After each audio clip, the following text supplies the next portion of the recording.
नमस्कार मित्रांनो, तर आज ब्रेकफास्टमध्ये मी घेतलेला आहे इडली सांबार आणि साऊथ इंडियन ब्रेकफास्ट कितीही कम्फर्ट फूड असला ना मित्रांनो, तरीसुद्धा महाराष्ट्रीयन मिसळपावची तोड जगात कशालाच नाही. बाय द वे तुम्हाला काय वाटतं?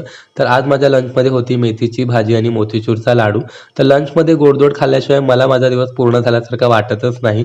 बाय द वे ज्या क्षणाची मी आतुरतेने वाट बघत असतो दिवसभर, तो म्हणजे हा क्षण, म्हणजे कधी 6 वाजतात आणि कधी मी माझं सगळं कामावरून घरी निघतोय असं होतं.